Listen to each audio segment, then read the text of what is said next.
आप सभी को बहुत बहुत नमस्कार और आप सभी का बहुत बहुत स्वागत है मेरी YouTube चैनल ज्ञान धारा में। आज है पुरुषोत्तम मास का 11वां दिन, तो हम पुरुषोत्तम मास के 11वें दिन की कथा श्रवण करेंगे। सुद 11 आज का पाठ पुरुषोत्तम मास की कथा 11वां अध्याय भगवान शंकर का वरदान। विशेष में है श्रेष्ठ दान की कथा, पद्मिनी एकादशी, पुरुषोत्तम सहस्त्र नामावली, श्री कृष्ण मंत्रमाला। नारद उवाच अचीकरत कुमार्यं महत्कर्म सुदुष्करं मुनीनामपि सर्वेषां तन्मे वद महामुने। नारद ने पूछा, हे महामुनि, उस कुमारी ने सब मुनियों को भी करना मुश्किल हो ऐसा जो महान कर्म किया था वह मुझे कहो।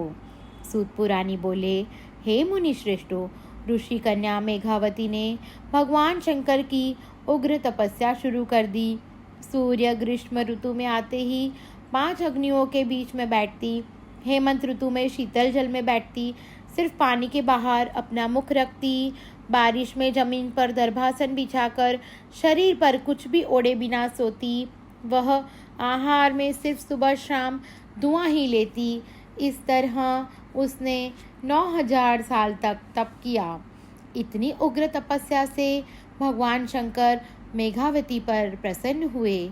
उन्होंने अपना स्वरूप प्रकट करके मेघावती को दर्शन दिए।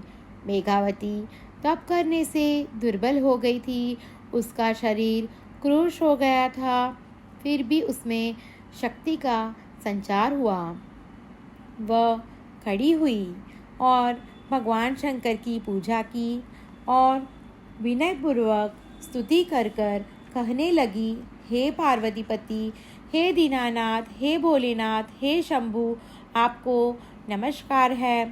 सुचंद्र सूर्य अग्नि रूप त्रिनेत्र वाले, मुंडमाल वाले और सर्प को धारण करने वाले त्रिशूलधारी हे प्रभु, मेरा आपको नमस्कार है। संसार सागर में जो मनुष्य आपके शरण में आता है, उसी तरह मैं आपके शरण में आई हूँ। बानासुर के सर्जक और अलर्क राजा की मृत पत्नी को सजीवन करने वाले नाथ, आपके गुणगान दुर्लभ हैं। भक्तों के शत्रुओं का संहार करने वाले, संसार आवागमन का नाश करने वाले, जन्म मृत्यु के हरने वाले, आपको बार बार नमस्कार करती हूँ। भगवान शंकर ने मेघावती की स्तुति सुनने से प्रसन्न होकर कहा, हे तपस्विनी, तेरी जो कोई भी इच्छा हो वो बता, मैं तेरे पर प्रसन्न हुआ हूँ। तू जो मांगे वह देने को मैं तैयार हूँ। भगवान शंकर का वचन सुनकर ऋषि कन्या बोली, हे दीन दयालु, यदि आप मुझ पर प्रसन्न हो तो मुझे पति दो, पति दो। मैं पति मांगती हूँ, इसलिए मुझे पति दो, पति दो। मेरी दूसरी कोई इच्छा नहीं। भगवान शंकर बोले, हे कन्या, तूने 5 बार पति की मांग की है, इसलिए अब तुझे 5 पति होंगे। वे दानवीर, शूरवीर और धर्मवीर होंगे। मेघावती भगवान शंकर का यह विचित्र वरदान सुनकर स्तब्ध हो गई। उसे यह सुनकर बड़ा दुख हुआ। उसने कहा, हे कैलाशपति, मैंने वरदान मांगा, क्या आपने दिया क्या?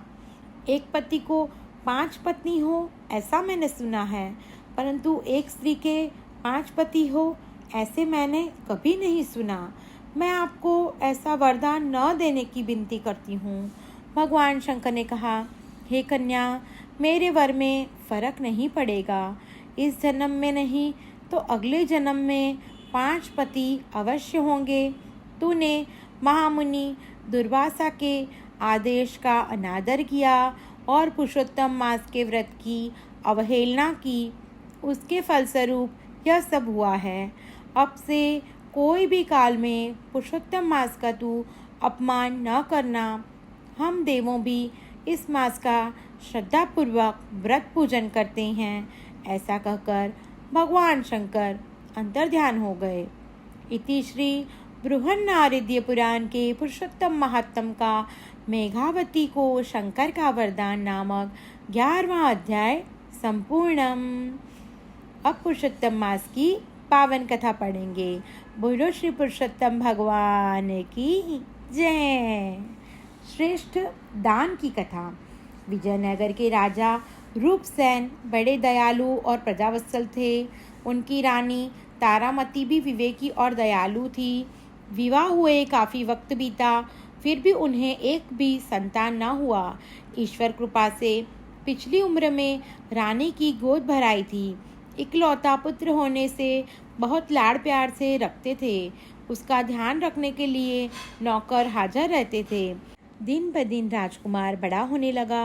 राजकुमार को बड़े होते देखकर राजा बहुत खुश होते थे। इस तरह देखते देखते राजकुमार 15 साल का हुआ, तब यकायक वह बीमार हो गया। इससे राजा रानी को बहुत दुख हुआ। कुंवर को ठीक करने के लिए राजा ने देश परदेश से वैद्य को बुलाया। जोगी, जति और भुआओं को बुलाए, परंतु कोई उपाय से कुंवर ठीक न हुआ। रोग दिन ब दिन बढ़ने लगा। कितनी भी तरकीबें आजमा के देखी, फिर भी कुंवर की तबीयत में जरा भी फर्क पड़ता नहीं। राजा रानी कुंवर के बिस्तर के पास 24 घंटे बैठे रहते हैं। राज के कामकाज में ध्यान देते नहीं कि कुछ खाते पीते नहीं। बैठे बैठे भगवान की प्रार्थना करते हैं कि हे प्रभु, मेरे पुत्र को ठीक कर दो और मुझे ले लो। एक दिन की बात है, आधी रात का वक्त था। राजा रानी कुंवर के बिस्तर के पास बैठे थे। वहाँ राजा को एक अदृश्य आवाज़ सुनाई दी। हे राजन, तेरा कुंवर कोई दवा से ठीक न होगा। यदि तुझे कोई उत्तम दान मिले तो ही वह ठीक हो सकता है। अभी पुरुषोत्तम मास चलता है, उसमें कोई उत्तम दान किया हो, उसका फल यदि तेरे कुंवर को अर्पण करने में आए तो उसी के पुण्य के प्रभाव से वह ठीक हो जाएगा। इतना सुनते ही राजा की आंख खुल गई। राजा ने अदृश्य आवाज़ की बात रानी को बताई। थोड़ी आशा बंधी। दूसरे दिन राजा ने नगर में ढंढेरा पिटवाया कि जिस किसी ने पुरुषोत्तम मास में श्रेष्ठ दान किया हो, उसका फल यदि कुंवर को अर्पण करने आए तो कुंवर का रोग मिट सकता है। इसलिए यह ढंढेरा सुनकर जिन्हें राज के प्रति भावना और भक्ति हो, तो वह अपना फल देकर राजवंश को बचा लेने का प्रयत्न करे। राजा उसकी कदर करेंगे। नगर में बहुत से धर्मिष्ठ मानव थे, बहुत से दानवीर थे। वो सब राजमहल में आने लगे। उन्होंने किया हुआ दान का फल कुंवर को देने लगे, परंतु कुंवर आंखें खोलता ही नहीं था। राजा रानी निराश हो गए। उत्तम दान किसे कहना। 2 दिन बीत गए। कुंवर की बीमारी बढ़ने लगी। कुंवर अब घड़ी 2 घड़ी के मेहमान थे। तीसरे दिन सुबह एक भिखारी जैसा कृशकाय आदमी महल में आया। उसका दीदार देखकर पहरेगीर उसे महल में जाने न दिया। उसने बहुत विनती की, तब जाकर उसे अंदर जाने दिया। राजा को भी उसका भेष और शरीर देखकर सूख चढ़ गई। वह नगर का तैली था। उसने राजा को प्रणाम करके कहा, महाराजा, मेरे दान के फल कुंवर को देने आया हूँ। राजा रानी उसके सामने कुतूहल से देख रहे थे। उनको बहुत अचरज हुआ। जिनको पहनने के लिए कपड़े नहीं, 4 दिन का भूखा लगता है, ऐसे इस गरीब मानव ने दान कहाँ से किया होगा। राजा तो ना कहने वाला था कि रानी ने इशारे से समझाया कि आंगन में आए हुए का दिल न दुखाया जाए। राजा ने तैली को फल देने की विनती की।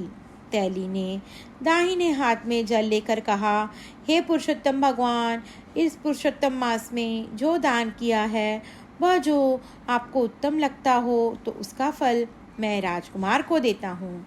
अच्छा करना न करना वह आपकी इच्छा। इतना कहकर उसने पानी कुंवर के मुख पर डालते ही कुंवर ने आंखें खोली और चारों ओर देखने लगा। बाद में रानी के पास पानी मांगा। रानी ने उसे पानी पिलाया। वह पानी पीकर बिस्तर पर बैठ गया। यह सब पल में होते ही राजा रानी तो बहुत खुश हो गए। राजा रानी की आंख में से खुशी के आंसू बहने लगे। दोनों तैली के पैर में गिर गए। कुंवर भी खड़ा होकर तैली के पैर में गिर गया। राजा ने तैली को दूसरे दिन आने को कहा और रथ में बिठाकर उसके घर भेजा। दूसरे दिन दरबार इकट्ठा हुआ। राजा ने तैली को अपने पास बिठाया। बाद में पूछा, भाई तेरा दीदार गरीब है, पेट भरकर खाना भी मिलता ना हो, ऐसी तेरी काया है, फिर भी तूने ऐसा उत्तम क्या दान किया है, वह तू सभा में बता, जिससे सबको मालूम हो। तैली खड़ा होकर 2 हाथ जोड़कर बोला, मैं बिल्कुल गरीब हूँ, धानी चलाता हूँ। जो दिवेल तेल निकलता है वह बेचकर मेरा गुजारा करता हूँ। बच्चों में 3 लड़के और 3 लड़कियाँ हैं, इसलिए जितनी भी मेहनत करता हूँ तो भी गुजारा मुश्किल से होता है, उधार करना पड़ता है। इस साल पुरुषोत्तम मास आया तो मैंने और मेरी पत्नी ने व्रत रखने का निश्चय किया और सुबह जल्दी उठकर दोनों स्नान करने जाते, कांठा गौरमा का पूजन करते और कथा कहानी सुनते, कुछ दान करते और एक टंक करके धानी चलाते चलाते पुरुषोत्तम भगवान का नाम लेते। हमने कथा में सुना था कि पुरुषोत्तम मास में कोई भी व्रत या नियम लें तब कुछ सत्कर्म या दान करना चाहिए। हम दूसरा तो क्या ही करते, हमने निश्चय किया कि धानी में बैल जोड़े जाते हैं, उसके बदले सारे पुरुषोत्तम मास में बारी बारी मैं और मेरी पत्नी धानी खींचेंगे। इस तरह हमने बैल को पूरा मास आराम दिया। हम बारी बारी धानी में जाकर तेल निकालने लगे। थोड़ी ज़्यादा मेहनत करते थे, इससे उसको बेचते पहले से ज़्यादा पैसे मिलने लगा। उसका उपयोग हम कथा में रखने में किया। मैं और मेरी पत्नी हर रोज़ कथा सुनने जाते, तब दोनों 1 पैसा कथा में ब्राह्मण के आगे रखते। ऐसा हम हर रोज़ करते। जब व्रत की पूर्णाहुति हुई तब आखिरी दिन भी हम सच्ची मेहनत की कमाई के पैसों में से हमारी शक्ति के अनुसार व्रत का समापन किया। महाराज, यह जो मैंने बताया वह हमारे व्रत और दान की बात है। मैंने बैल को मुक्ति देकर सत्कर्म किया और सच्ची मेहनत की कमाई के पैसे का दान किया। वह उत्तम दान है कि नहीं, यह तो पुरुषोत्तम भगवान जाने। यह मैं कैसे कह सकता हूँ।